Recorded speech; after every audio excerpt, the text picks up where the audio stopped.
Happy to have you join us today on the program, Healthy Living.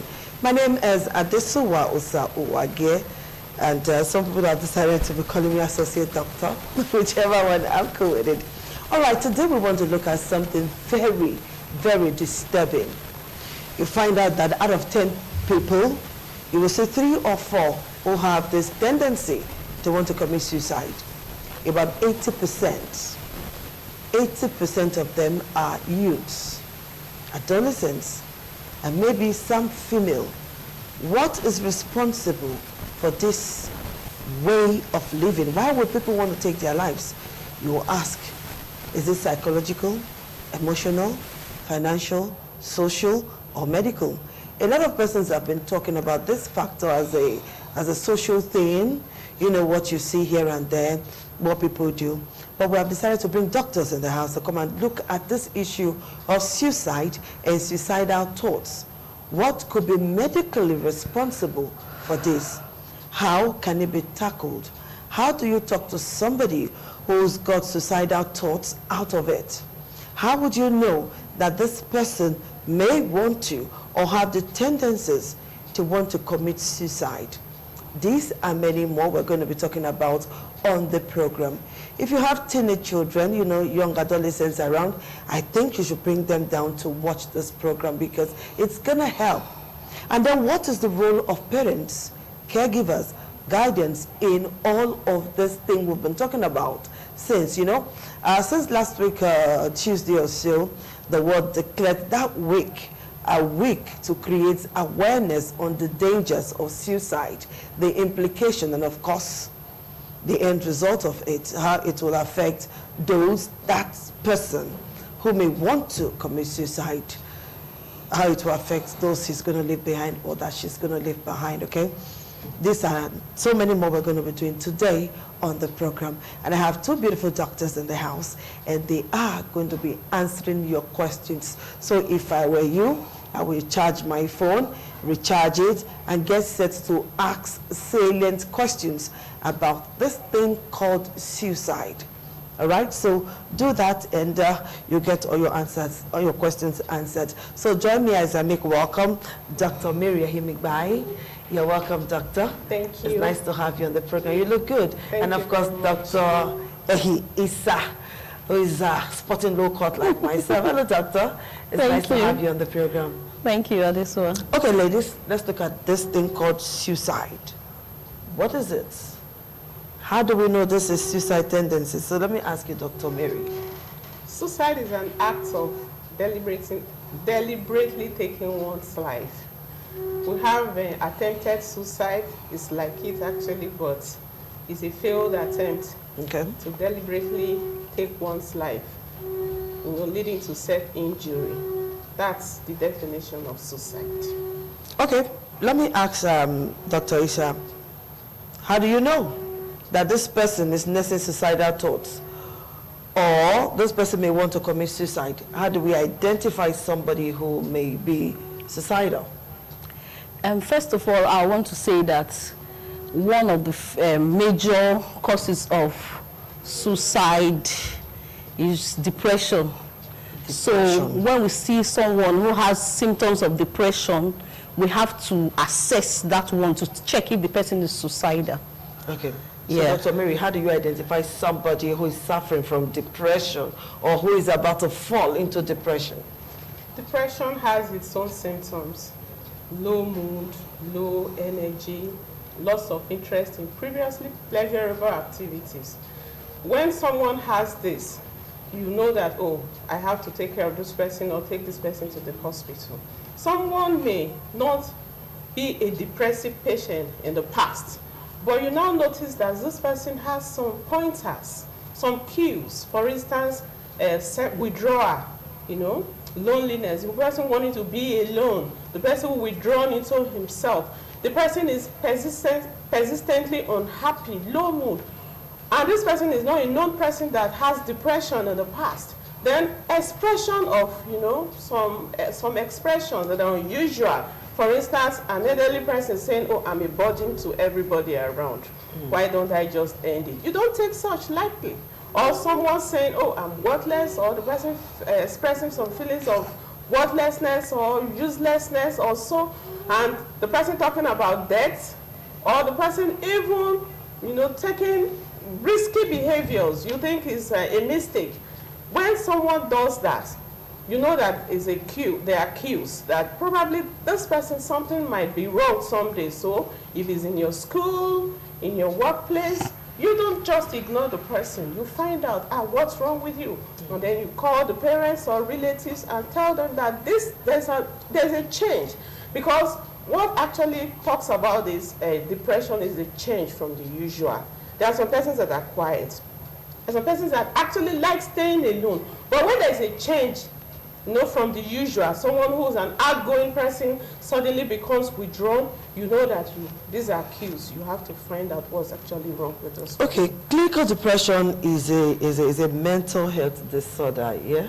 Yes. So how does somebody, because you have just told us a lot of things, how does, you know, somebody who is usually quiet, or somebody who is usually, you know, very active suddenly becomes quiet, and, you know, people changing from what they used to be to something that others don't understand. At what point can you say this is depression? We are going to seek help for this person. Once your usual sadness starts, you begin to seek help, because it can grow from mild to moderate to severe. So if the person has some level of persistent low mood, you don't wait for it to become severe before you seek help. Otherwise, it's a continuum. This idea of seeking help is a huge problem, because normally people don't want to go to hospital, not to talk of going to a psychiatric hospital. You know, they say everybody who goes to see a psychiatrist as somebody who has mental disorder, you know, like in our pitching where they say this one don't be mad, or this one don't mad, or this one don't crazy. And people don't want to be seen around. They don't even want to cross that street where you have the psychiatric hospital, because they believe that people will begin to think I'm mad. So how do you get somebody to go to the hospital once that person is suffering all of the symptoms, or one or two or three of the symptoms that both of you have mentioned? With the family members actually have a role to play. They have to encourage the person and ensure the person comes to the hospital. I give you an example. A man was suffering from mental illness and he didn't want to come to the hospital. The mother kept pressurizing him, and the mother brought him to the hospital one day. On getting to the hospital, he saw his boss in the hospital. He hid himself and was watching, what is this woman doing around here? He waited and saw the woman go see the doctor, went to the pharmacy, got her prescription medications, and he came out and said, ma'am, you came here, I also came here. The woman said, yeah, I came for my medications. And the mother said, please help me tell him, help me to tell him, he doesn't want to take his medications. The woman said, well, if you don't take your medications, we'll lay you off. That was the last. The man comes to the clinic on his own because he was surprised. This woman who is his boss is functioning, does so well at work. Who would have told that she comes to psychiatric hospital? I'm just giving an example. So people shouldn't feel ashamed to come to the hospital. Hospital is hospital. Come to the hospital, get your medications. It's not all those that come to psychiatric hospitals that are mad. Okay. It's enlightenment. People actually need. People need to be enlightened. They need to be talked to, actually. So it's not until somebody goes gaga, goes mad on the street, or goes mad inside their houses before they can take that person to the hospital. So when you feel funny in the head, or, you know, what are those feelings? That madness you're talking about started one day. It didn't start like that. It started gradually. That's what we're saying. When you see pointers, bring the person to the hospital. So there are medications that will actually truncate the process and make the person live a functional life. If it becomes chronic, if it becomes very serious, then we cannot help. Or my palliative measures is what we'll now be doing, because the stigma alone, the person will not be able to cope with it. So come when it's just starting. Dr. Isa, you deal with adolescents youth a lot. A lot, yeah. And we've also seen that from statistics, out of like 1,000 youths and young adolescents, like 40% of them have suicidal thoughts. Yeah. what could be responsible? How do Okay. you deal with it? And Yeah. then you also talk to parents how to identify the traits and deal with it. So I've asked you 3 questions in one. Yeah, but you'll be reminding me as I well. will. So first of all, I want to start by saying that there are many causes of suicidal idea or suicidal attempt in children and adolescents. First of all, biologically, it's said that the children are not well developed in the part of the brain that has to do with inhibition and impulse control. Okay. That part of the brain is called the frontal lobe. The frontal And that lobe. frontal lobe is said that it does not fully develop until someone is 24 years and above. So when someone is below 24 years old, the frontal lobe is not fully developed. So these children and adolescents tend to have impulsive action. Committing suicide is impulsive because you're not thinking about what you are doing, and you're not thinking about the consequences of the action. So you just take the action without thinking. That's biologically. Okay. And then psychologically, we have children who the kind of parenting styles that their parents use for them, Okay. maybe permissive parenting, they just allow anything goes for the child, or the authoritarian parenting, where the parents are just in charge, as I've said it before, they do as I say, daddy, the boss. And the parents have, the children have problem assessing their parents. When they have problems, they cannot go to their parents and tell them that this is what I'm feeling, this is the way I feel, because everything is coming from the boss, who is daddy or mommy. Okay. But for the authoritarian kind of the authoritative kind of parenting, the parents and the child tend to be at the same level, so it's easy for the child to talk to the parents when they are having problems. So everything has to do with the kind of parenting style that the parents uses for the child. Okay. That's talking psychologically. Then socially, you won't even believe it, that little thing like bullying in schools. Children experience bullying in schools, bullying from their teachers, from their peers, and all sorts of practices that occur in school can even be a trigger to such thoughts in children. And then we also know about children committing suicide because it's becoming trendy. It's becoming fashionable to commit suicide, and that's why the media is also very important in this factor. How do you portray suicide? Do you encourage it and say, oh, the child now looks at it like, oh, this looks interesting, this looks trendy, everyone is talking about this person, she committed suicide yesterday, and it's on Facebook, and it's on Facebook, it's on the media, it's on social media, it's everywhere. So it's a major factor. We need to look at that. Is this something to be played down on? We should play down on it. Why?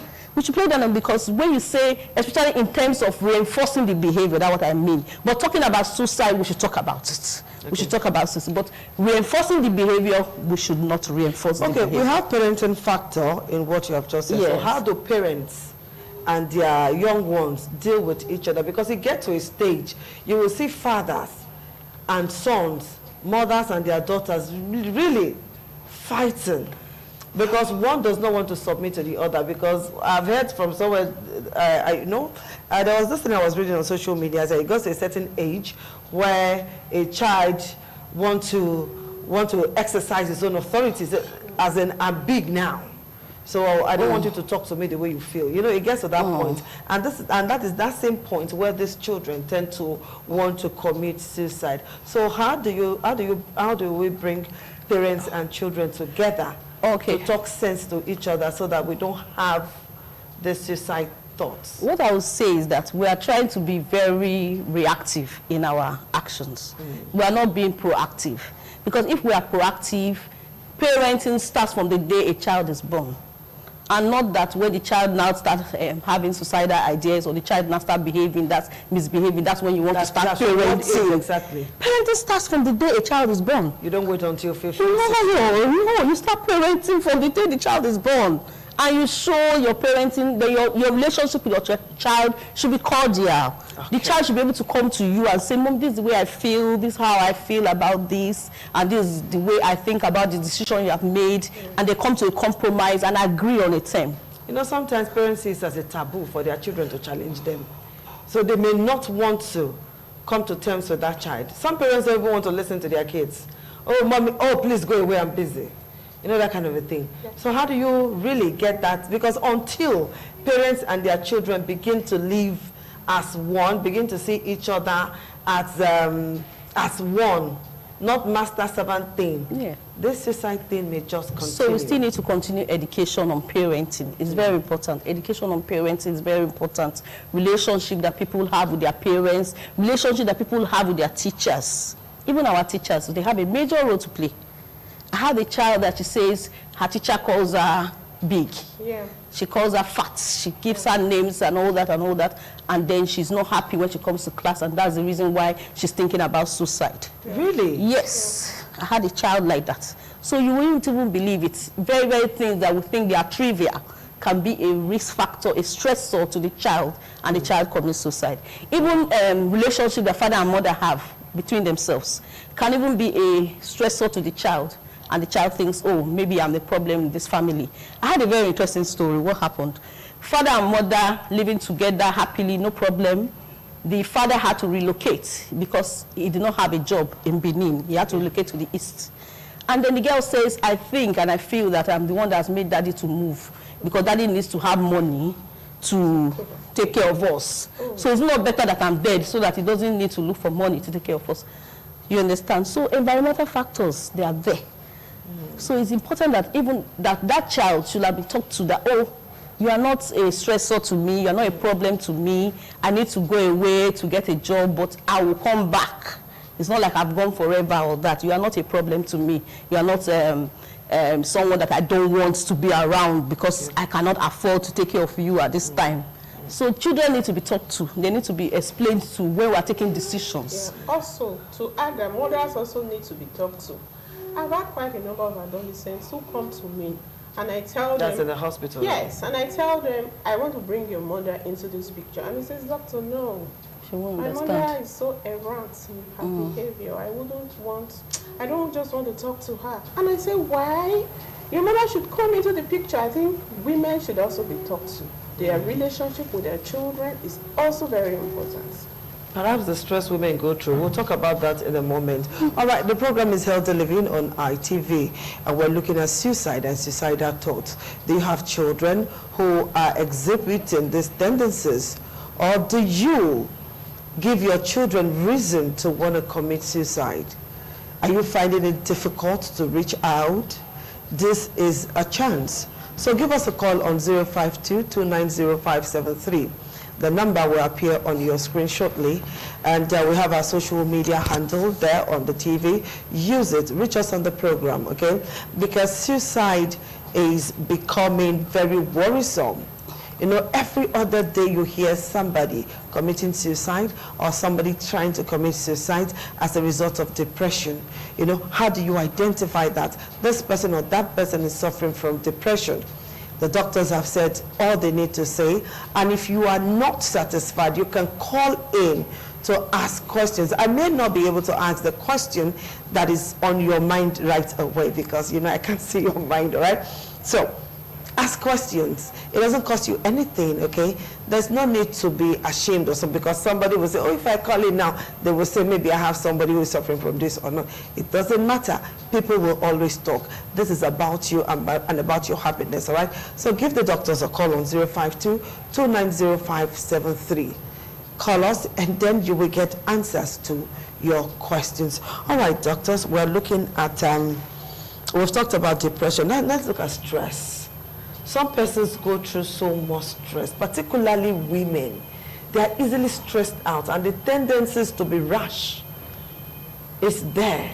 The tendencies to like push their children or those around them to the edge, it's very high. How do we deal with the issue of stress? That brings us to the multiple factors that causes suicide, okay? It's a complex mix. Okay. Socioeconomic factors are part of it.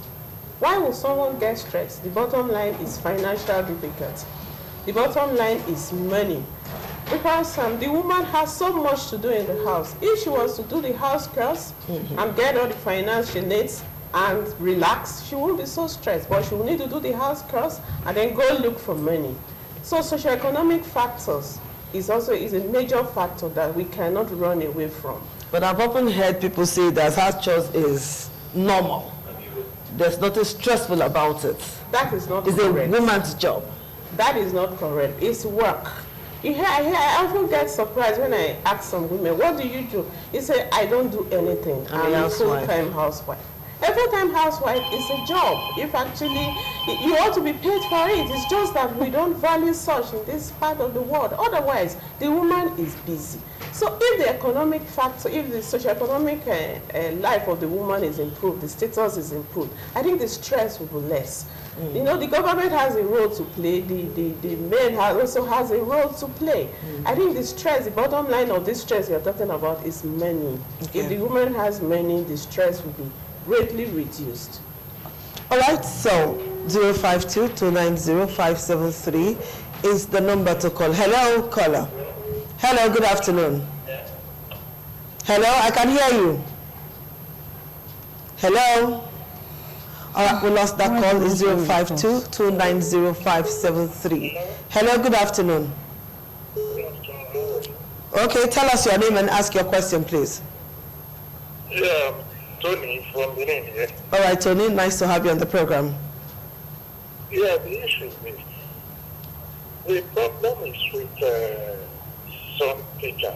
Like what happened in, what happened in Kenya not too long.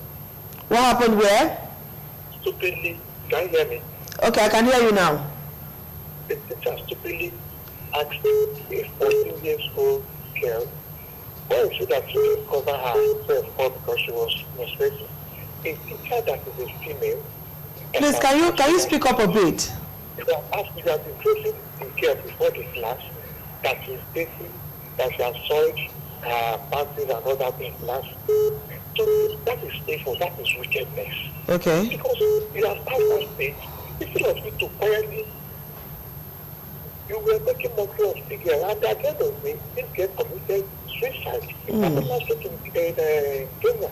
And of course, the whole women put out, and there was serious protest. So what I'm going to say is that the cases, apart from depression, are caused by wickedness of the parents, the guardians, of the teacher. So that's the case I just said that now. It is a case of pure wickedness. There's no way, there's no how you can, describe it again. Thank you very much. All right, Tony, thank you. You heard what Tony said about teacher and Pope, a girl who, at the time a girl just have to be straight. And teacher bringing the girl to the front of the class to embarrass her so much, is a trigger factor. And the girl committed suicide because she couldn't stand the shame. So he was talking about the wickedness of people. Now let's look at having psychological or psychiatric tests for some teachers. No, what do you think? Hello, we'll come back to that. Hello, caller, good afternoon. Hello? 052-290-573. Hello? Hello? If you reduce the audio level on your television set, we'll be able to talk. Hello? Yes, good afternoon. Good afternoon. I can hear you. It's just that the audio level on your television set is too high. All right, we have this one that just came in that the Executive Director of Counseling and Psychological Services at the University of Pennsylvania died by suicide on Monday morning in Philadelphia. This is what officials said, that Gregory Ells became the head of the department in March. His death was ruled as suicide by the medical examiner's office, according to James Garrow, a spokesman for the Philadelphia Department of Public Health. Now, this is a big shot. Yeah, it is. He's a big shot. He's supposed to know everything about the head or the brain, so to speak. What would like push such a person to committing suicide? As doctors and as, experts in this field, what could have pushed such a man? Actually, some persons have some mental illness, like this depression.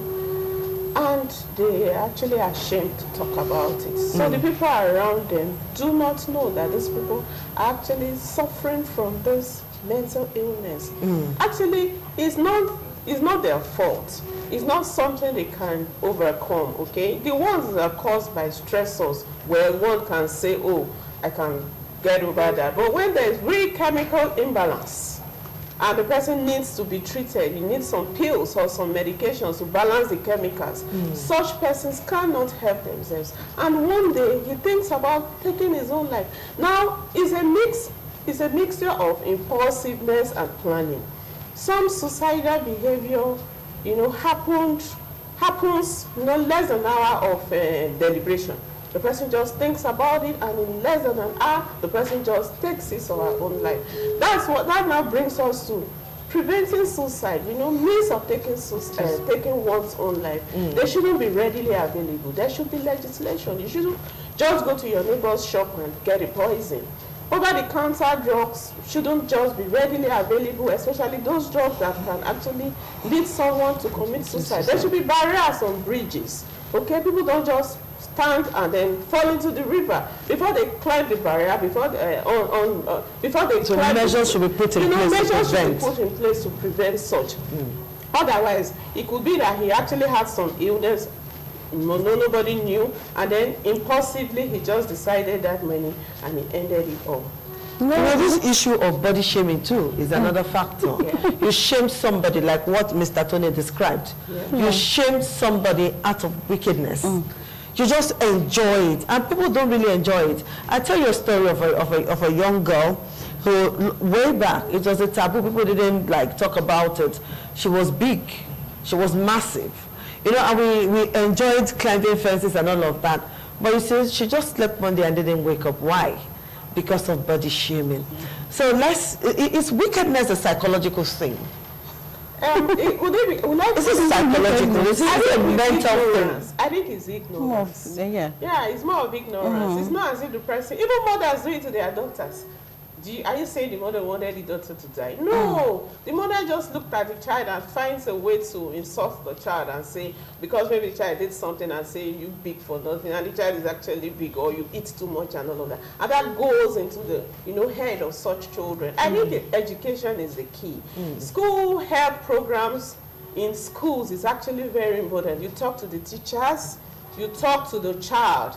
Then television programs like this, we educate mothers, I don't know if the market woman there is actually listening to us, because they need to hear that what comes out of your mouth can actually go a long way in affecting the psyche of another person, and that it can even lead a person to commit suicide. I think it's ignorance. That's actually what I think is the problem. Okay, let's just look at the issue of drugs. Are there drugs to manage somebody who is suffering from depression? Are there drugs to help somebody who is suffering from one form of stress or the other? Any help medically? In managing depression, you will not just say drugs. There are many forms of management. There is psychological management, where people go through psychotherapy, which includes cognitive behavioral therapy. Let's not go to using too many things. And then, let's not use too many things, but at least we can describe what that person is going to go through. Because there's somebody out there now who is definitely watching and then thinking and having a rethink, like, should I go? Should I not go? Hello, we'll continue. Hello, caller, good afternoon. Hello. Good afternoon, I can hear you. What's your name, please? It's Frank, 21. Sorry? Frank. Sam? Frank. Okay, Frank. Mr. Frank, good afternoon. Yes, good afternoon. Thanks for bringing this topic. It's really very, very important. Thank you. The major factor we have to talk about is financial. Okay. You know what I'm trying to say? So, most youth these days, they think money is everything. And I'm a youth, so I've been there, so it's very, very depressing, and mostly parents too. Yeah, and also we have the case where someone jumped off the Third Milan Bridge and the police stopped them and they arrested the person. Instead of taking the person to a therapist place or something, they arrested the person Okay. All right, thank you, Frank. You see, a lot of things are happening. There are so many triggers. So we're looking at talking to somebody that apart from drugs, there are other things you follow. You talked about, talking. Talk therapy. Talk therapy. And then we also have use of medications. But I want to say, first of all, that depending on the severity of the depression. Okay. For mild depression, because it's the psychiatrist that will assess and say, oh, this is mild, this is moderate. I cannot just see somebody and say, oh, this person, you're depressed. We have assessment tools that we use. Okay. And the assessment tools, we place this person on mild, moderate, severe depression.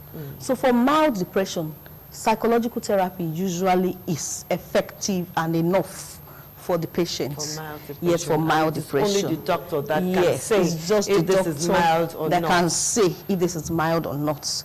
But And therefore, that will also be difficult because not everybody. I have never been to a psychiatrist hospital. Okay. Yeah, if you see me there, maybe we'll go there for interestingly, interviews. that's why primary no. health care is very important. You don't have to go to psychiatric hospital to manage depression. You can manage depression even in the primary health care center. Around you can you. manage this, and when it now becomes severe, when the doctor has assessed and said this is severe, anybody having suicidal ideas is severe. It's severe.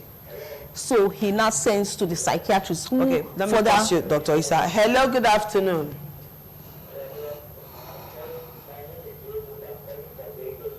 Okay, welcome. How is Lagos? Yeah, so I would say the parents also add to children committing suicide because sometimes they ask them for money, like your mate out there is getting money, providing for the family. Yeah. So the children will like, they will be depressed, so they will like to commit suicide because they are not like their mates out there. Okay. All right, Yeah, thank you for so that's calling. what I have to say. Thank you very much. Okay, all right. That call came in from Lagos. Still parenting factor. Why some parents cannot speak well with their kids. Your mates are there. You're comparing now, and in a very wicked manner. I've decided to adopt that word wicked from the first caller. You know, very wicked talk from parents. You know, and another thing I discovered is this issue of comparing children. You know, this one is better than you. You know, stuff like that. It's very wrong. Parents are very, very active in that area. Yeah. It's difficult not to do it. It's difficult. It's difficult not to Especially do it. when you have one child that doesn't give you any problem, very intelligent, and then you have the exact opposite. You understand? So it's difficult, but we just need to consciously make efforts so that we prevent complications. Okay. Yes. That's All my right, advice. Dr. Isa, we have not done with you yet. Yes, yes. Then I said for moderate depression, I will recommend medications for that alongside with psychological therapy. Okay. Yes, and then for severe, we have a form of therapy which we call electroconvulsive therapy. Okay. We may be necessary for patients who are suicidal. May be necessary for patients who are suicidal, now having low energy levels, not taking anything, and not even having psychomotor retardation. What we call psychomotor retardation is mute, is not talking, he just keeps to himself as just on his own and not doing anything, and it's now affecting the patient's functioning, no longer going to work. His relationship with his friends and their family is now severed. Okay, Dr. Isa, I keep pausing you. I'll pause you again. Hello, caller. Hello, good afternoon. Good afternoon. Please tell us your name and ask your question. The audio level of your television set is too high. Hello. Hello, good afternoon. I can hear you. All right, when you want to call us, please reduce the audio level on your television set. Good afternoon, hello. Hello. Hello, good afternoon. Good afternoon. Please tell us your name. I'm Sambo David from Jos. From Jos, okay. Nice to have you on the program. Please talk to us. Oh, we lost that call from Jos. Okay, don't worry. Yes, don't be surprised that people are calling from Lagos, Jos. Yeah, ITV is everywhere. It's just a click away. Hello, caller. Good afternoon. Okay, well, waiting for more calls. 052-290-573 is the number. All right, Dr. Isa. I don't wish to force you, but you see, we need to take calls. No problem. Yeah. Okay, so I was almost finishing when I said for the severe form, we may have to use cognitive electroconvulsive therapy and medications alongside. Then we should not forget the fact that social management is also very important. We want to find out what is the social stressor. You are giving medications, and this woman is having problems because she's having issues with her husband, or she's having issues with divorce and separation. You need to sort that out. You need to talk about that, and not just bounce her with all the medications. So we need to manage holistic. The biological management with medications, psychological management using psychotherapy, and then the medications along. All right, Dr. Mary, yes. An average doctor goes through psychiatric posting. Yes. And so the primary healthcare medical officer knows about depression. The family physician knows about depression. So if you're worried that, oh, I don't want to go to a psychiatrist, at least go to a doctor. Yes. Okay. The doctor knows what to do. Yeah. Yes. All right, hello, caller. Good afternoon. Good afternoon. Yeah, I love your program so much. Thank you, sir. Is there any way they can give you an award? What's the medical thing that affected me in my being? Okay, let's hope the doctors are listening. I'm Barrister Philip Otobo. Oh, thank you very much for calling, Barrister Philip. I want to commend your two doctors there. Okay, thank you very much. They have all the issues. Okay. To the parents, to friends, and then more so, when people are not looking at their mates, they have arrived. I have not arrived. That's also a part of suicidal issue. When they say, oh, this man has too many mansions, this or that. But you've forgotten that God had a program for everybody. Yes. So you have a the parents itself also, they call their neighbors source of name. Go and look at your colleagues. It's always the right way. So I thank you for bringing the program for people to learn. Thank you, Barrister Otobo. Thank you very much, Barrister. We're happy. And this is why I have to say this before I forget. Okay, please. We have the Suicide Research Initiative in Nigeria. Okay, it's called Suicide Research Initiative in Nigeria. Suicide Research and Prevention Initiative in Nigeria. Okay. Yes, it's everywhere, and both of us are members of the association. It's everywhere, but we're just everywhere. About it. People don't hear about it. Yeah, that's why we're talking about it now. That's why we came here. Then very soon, University of Benin will be organizing a big program to talk about this suicide, suicide. Because the whole of this month has been allocated for suicide prevention. And then interestingly, on the World Mental Health Day, which is October 10th, the theme for that day is also suicide prevention. So you see that it's something that we need to talk about. Everybody needs to talk about it. It's no longer, it's no longer hiding under the table. We should talk about it because it's happening. And it said that in 40 seconds, every 40 seconds, we have been here for over how many minutes, one person is committing suicide in the world. Every 40 seconds. Every 40 seconds. So it's a huge number. Yes, it's a huge number. Nigeria is, top 5 in the list of suicide-prone countries. That's very sad. Yes. So it's actually... All right, doctors, let's look at the issue of medication. Is it a life thing? Or you take it after a while, it's okay, you take these drugs, be on this medication for like 6 months, 5 months, or is it a life thing for the person who is going to go through this therapy? Actually, it depends on assessment, just like we have said.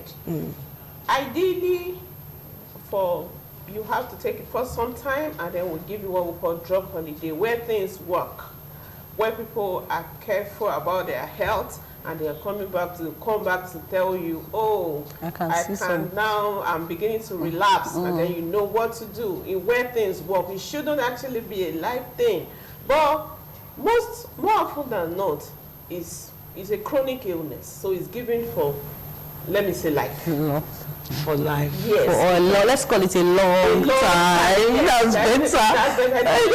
Long time. And then the dose also matters. For instance, if you started out with a high dose, By the time you get better, you might just begin to take little, you know, you begin to reduce the dose. If we even get to a level that we can say, okay, fine, go on drug holiday, stay off this drug and see how you can fare on your own. So I want to revise, I wouldn't want to call it a life thing actually. It depends on the diagnosis and how do people cooperate with treatment. That's another problem. People don't cooperate with treatment. Once they take these pills and they get better, they stop, you know. If you continue and, you know, the doctor tells you what to do and you comply, you find that if you take it for some time, you may be actually be able to stop. And especially if the continuing stressor is off. Again, that brings us to the cause, okay? If it's actually a stressor, if that stressor is removed, you can come up. Okay. But if it's not a stressor, maybe it's innate, it's biological, okay? There are some chemicals that are not balanced. Okay, you may need to take it for some time so as to balance those chemicals. Okay, so after all of this, the person will be well again. Now, let's look at why women and young ones are prone to suicide. Why are they prone to suicide? Women and then the young ones. Yes, like you said, it's the stress or the burden of stress is on them. And then they have an indoor kind of life. They have a solitude life. The men, they are outgoing. When people are outgoing, they have helpers, they have people who they talk to outside. A man can be sad and he goes to a drinking spot and drinks. But a woman can't do that. It will appear as if this woman has an errant behavior. What kind of a woman is this? And the woman stays indoors, you know, and meditates on her problems. And that she can't share. She can't share it because she's meant to stay indoors. Because culturally, we are taught that women don't talk. Don't talk, and they should stay in the house. They should stay at home. I think that's actually what's making it worse. Otherwise, men also undergo stress, but they're able to talk it out and overcome. But women, they don't have people who they talk to, so that's why it's actually one of the reasons why it's actually common. And then the stress, also the burden of care for the children is more on the woman. Because the man goes out and the woman won't hear the children cry, you know, and look for food. But the woman is there to hear the children cry per second. So the burden is on the woman. Then, those are some of the reasons. You know, for depression, women have higher risk of having depression. So because they have higher risk of having depression, while the studies have been done to say that women have higher risk of having depression, and especially women who have children less than 10 years old, you have up to 3 children less than 10 years old, you are already at risk of having depression. Taking care of those children, going on school runs, and maybe you have to cope with that with your career.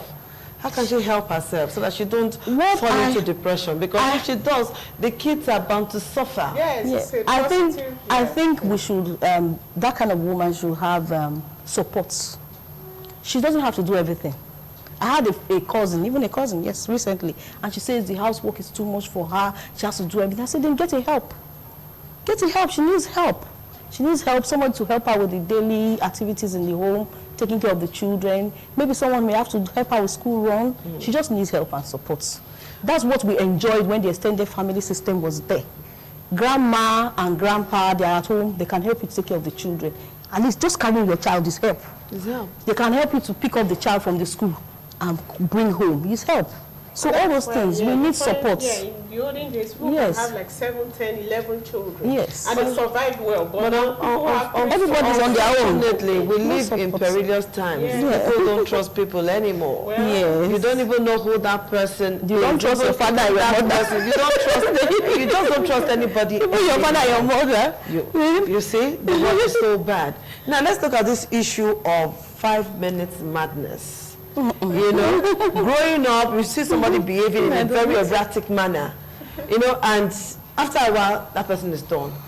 And then people say, okay, everybody's got 5 minutes madness. You see, for a very long time, I've been thinking about that 5 minutes madness. And in recent times, so I will be like, 5 minutes madness. What really is this thing? So, you ladies are here. Yes, it's not medical proof that there's 5 minutes madness. Okay. Now, I give you an example. You know a goat. When you drive a goat, he runs away. And when he comes at headlock with a barrier, nowhere to run around and attacks you. Haven't you seen? I've seen a goat do that. I've heard. I've not seen. Yeah, I've it. seen So it's like when you get to the wall, there's nowhere else to go. I've heard. I've really heard about The it. person I've not is seen. pressed and is stressed, and he just have to let out. Catharsis, what we call talking, is actually a way of relieving stress. Yes. So at that point, the person shouts and talks, and the person is relieved, and the person goes and calms down somewhere. And that's not a form of depression It's not anyway. a form of depression, it is a form of madness. Everybody does that. At one time or the other. Yes. So I also want to add that suicide is commoner in men. It's deliberate self-harm. Let's That's common in females. Let's quickly do this, then we'll come back. Hello? Yes. Hello? Yes, good afternoon. This is Tony. All right, Tony. Yeah, what I want to say is this. I think I'm highly elated about this topic. I want to say that suicide, I may be wrong. Okay, let me take the form of question. Is suicide spiritual? Is suicide what? Or is it clinical? What? I said it because, take for instance, this orgy of a man. No, Tony. Hello, Tony. Hello, Tony. Yeah, Okay, you said is suicide what? I didn't hear that part. I said if suicide, is it clinical? Is it psychological? Or is it spiritual? Okay. Can you hear me now? I can hear you, yes. Because, take for instance, the case of Oji, that medical doctor in Lagos. Yes. I think for somebody to have gone to school and I think I have seen to have been a medical doctor, or to be a medical doctor, and suddenly depression and seizures. commit suicide in such a terrible manner. I don't really understand. I see some people, they are rich, they are well off, they have everything. But they just have that tendency to, not even that, they just commit suicide. So you wouldn't say they are poor, you wouldn't say they are hungry, they have everything to make them comfortable. Is it environmental? Okay, take for instance the Western world, where everything goes for them. They have light, they have good roads, they have everything. And yet, they still commit suicide. And one may be forced to think or to believe that it is spiritual. Don't you think it has some spiritual connotation? Thank you.